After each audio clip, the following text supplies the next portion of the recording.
Dari madrasah ibtidaiyah, ya, saya melanjutkan lagi sekolah aliyah, kayak yang disebut madrasah aliyah. Assalamualaikum warahmatullahi wabarakatuh. A'udzubillah, bismillah, alhamdulillah. Allahumma sholli ala sayyidina Muhammad wa ala ali sayyidina Muhammad. Para dulur yang dimuliakan Allah Subhanahu wa taala, mudah-mudahan kita semua selalu dalam lindungan Allah Subhanahu wa taala. Amin. Para dulur, ada seorang pendeta atau misionaris yang amat sangat kocak, super nyeleneh, super aneh. Dia mengatakan bahwa dia itu adalah ustadz yang murtad, dia seorang santrinya kiai, tapi ada keanehan, ada keganjilan para dulur, di mana dia mengatakan bahwa metode pendidikannya yang tadinya dia bersekolah di madrasah ibtidaiyah, lulus di madrasah ibtidaiyah, langsung loncat ke madrasah aliyah. Nah, aneh itu emang. Saudaraku yang dikasih dalam Tuhan, nah dari madrasah ibtidaiyah, ya, saya melanjutkan lagi sekolah aliyah, kayak yang disebut madrasah aliyah. Nah, di madrasah aliyah 3 tahun. Langsung saya mondok lagi pesantren di Ki Haji Zulfikar di Lebut. Nah, disitulah saya memperdalam dakwah, memperdalam ceramah. Nah, dari situlah ketika saya belajar di pondok pesantren Al-Fikoriyah, lanjut lagi di daerah Gunung Putri Bogor, Ki Haji Asep Tubagus. Di situ saya ada satu hadis mengatakan inna dinna indallahi Islam. Sesungguhnya agama yang paling sempurna di sisi Allah yaitu agama Islam. Nah, di situ kita bisa melihat para dulur keganjalannya, keanehannya. Dia menyebutkan menempuh pendidikan dari madrasah diniyah atau ibtidaiyah langsung loncat ke madrasah aliyah. Seharusnya kan dari diniyah terus ke sanawiyah dulu baru ke aliyah. Satu. Yang kedua, dia mengatakan bahwa ada hadis yang mengatakan inna dina indallahil Islam. Padahal para dulur itu bukan hadis, tapi ayat Al-Qur'an yang bertepatan di surat Al-Imran ayat yang ke-19. Inna dina indallahil Islam. Jadi dia mengatakan hadis. Nah, salah itu. Makin ketahuan sama kita kekocakannya. Ngaku-ngaku ustadz, ahli dakwah, santrinya kiai. Tapi ya bisa dilihat para dulur. Dan untuk para dulur dimanapun Anda berada, baik yang seiman, seislam atau di luarnya, dalam ayat tersebut yang mengatakan inna dina indallahil Islam, sesungguhnya agama yang diridhoi oleh Allah adalah agama Islam. Maksudnya itu adalah suatu komitmen bagi orang Islam yang mengaku bahwa dirinya adalah orang Islam, umatnya baginda Rasulullah Shallallahu Alaihi Wasallam, untuk komitmen bahwa tidak ada agama yang paling diridhai oleh Allah terkecuali agama Islam.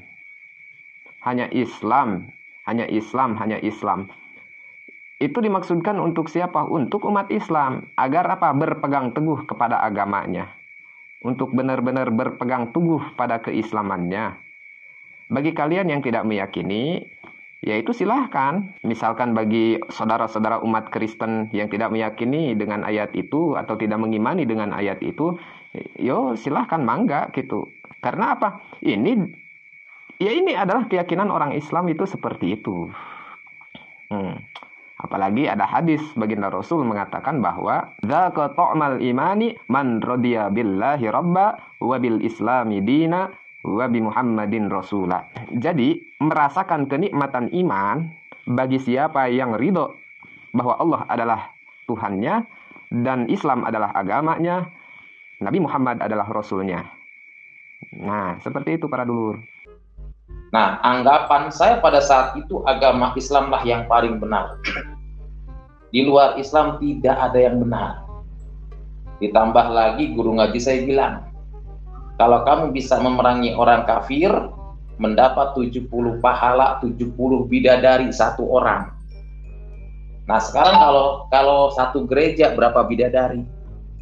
Makanya pada tahun 1999 Saya itu berusaha ingin mengislamkan pendeta. Datang ke Depok, Depok lama itu dulu masih ada bioskop, itu banyak gereja di situ, itu saya datengin. Yang pertama saya datengin adalah pendeta yang di Citayam, yang gerejanya saya bakar, saudara. Nah, saya datengin, bahwa saya bilang bahwa agama yang paling benar, agama yang paling sempurna itu Islam.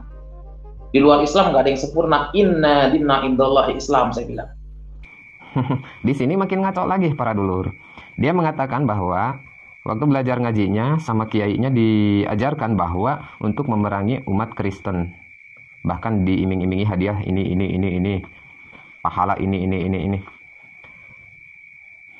Para dulur, perlu saya tegaskan, tidak ada satupun kiai yang mengajarkan seperti itu. Tidak ada satupun ustadz dimanapun itu, di pondok pesantren manapun itu, di majelis taklim manapun itu, yang mengajarkan seperti itu untuk memerangi agama-agama lain. Selama orang yang beragama lain itu hidup bersama dengan kita, berdampingan dengan kita, artinya apa? Damai. Tidak ada para dulur. Karena para kiai kita, para ustadz kita, para ulama kita mengerti hidup bersosial, mengerti tidak bisa dipaksakan orang untuk memeluk agama Islam. Karena apa? Tidak ada paksaan bagi seseorang untuk memeluk agama Islam. Karena apa? Ulama kita mengajarkan kita, satu, untuk berdakwah, menyampaikan, udah gitu aja. Kalau kita sudah menyampaikan, berdakwah, udah selesai gitu. Nggak perlu dipaksa-paksa. Kemudian dia berkata lagi bahwa dia pernah membakar gereja di Depok Citayam katanya. Waduh, pendeta ini parah dulur. Membakar gereja di Depok Citayam. Jadi untuk kalian, saudara-saudara pendeta, saudara-saudara Kristen, kalau kalian masih bingung waktu ada tragedi, kalau misalkan benar tragedi seperti itu pernah terjadi, kalian masih bingung cari siapa pelakunya yang membakar gereja. Ini orangnya nih. Ini orangnya. Orang ini nih. Palanya botak ini kalau dibuka pecinya ini. Nah itu. Aduh, kacau ini pendeta yang satu ini para dulur. Dia itu makin ketahuan ngaku ustadz, bermodalkan sorban dengan kopiah, membaca ayat saja salah. Disebutnya itu hadis, dibacanya juga salah. Dia membaca seperti ini. Inna dinna indallahi Islam. Padahal yang benar, inna dina indallahil Islam. Seperti itu yang benar.